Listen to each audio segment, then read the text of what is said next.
I totally understand why there's a conversation about Nick Sirianni being on, if you will, a slippery slope, hot seat, whatever you want to say, because it is the number one job of an NFL head coach, period, end of story, to stop a slide, to identify a problem and fix it. Now, is it something that's fixable with the Eagles? Again, I'm not in the building. We do not know what the hell was going on in that building over the last 2 months. We just don't. We don't know if Sirianni was actually holding the team together better than anybody could give him credit for. We don't know what's going on behind the scenes. But you just know that there's a veteran in Fletcher Cox that maybe he's just living on planet Fletcher, and he was just stunned at the notion here. And you heard Jason Kelsey say that he's the man too, Sirianni. But when you can't stop a slide and then you change play callers defensively and it gets worse, and then offensively you're trying to replace a coach that showed he's got some chops in Indianapolis, although the irony of that narrative that we were talking about all season long with Shane Steichen being the play caller that the Eagles missed, the Colts season goes down the tubes on a big old head scratcher on fourth down. But be that as it may, I think the general narrative that both coordinators becoming head coaches elsewhere is something the Eagles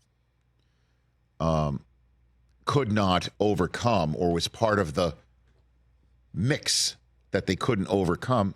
Well, who hired them, right? I'm sure it was a collective effort, but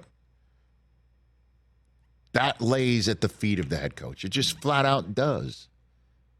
Certainly if the head coach is somebody that everyone relates to because he's barking at, opponents, and he's, flipping off opponents, right? Literally. Right? There was that one video where during a challenge or something like that, he's standing next to Jalen Hurts and he's flipping off the other sideline and smiling at Jalen like, look at me, and those are funny moments when you're 10-1, but when you're now 11-7 and boat raced out of the playoffs, that's why it's out there. And again, if he does not have an answer with Jeffrey Lurie in the building, in the meeting room that they're apparently in as we're speaking right now, the owner could flip and say, you're out. Let's get Vrabel in here. Let's get a whole host of interviewees in here. But like I said, that is just an endeavor that is just a misery to go through. A misery. And churning coaches is just something you don't want to do as a franchise, and that's why an owner doesn't have his stomach for it. And in terms of Jerry Jones, because clearly that's the other highly disappointing first-round exit NFC East team that's in the same boat, or was. In the case of Jerry, he didn't want to fire his offensive play caller as well when every single other coach that's going to be entering the fray in their new spot is going to be looking for an offensive coordinator as well. The Bears are looking for one. As you know, Steelers have announced they're going to go outside the building. You want to put yourself in that mosh pit too. But if you're the Eagles, you're already going to do that. Yeah. You're already going to do that, we're assuming, even though Brian Johnson is interviewing in other places for head coaches. And so Lurie's going to be like, well, those two choices that we made maybe collectively or lay at his feet didn't work out. Let's get another guy in here to figure it out. I don't know.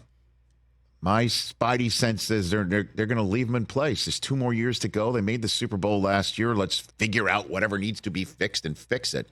The only other pushback on that is what is already an accelerant in the Dallas Metroplex about the decision to retain Mike McCarthy is the group of candidates who are sitting out there as possible successors is as decorated a group of men.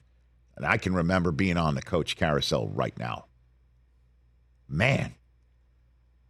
And so, of course, the most popular player on a team is the backup quarterback, and the most popular person right now in a fan base that's livid with the way a season ends and maybe wants to lay it at the coach's feet. The most popular group of individuals are those sitting on the coach carousel.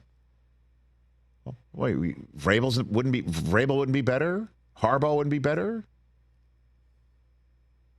They'd be more expensive, and they would be bringing change. I don't know if that's what you want to do. Catch the Rich Eisen Show every single day on the Roku channel, 12 to 3 Eastern, for free.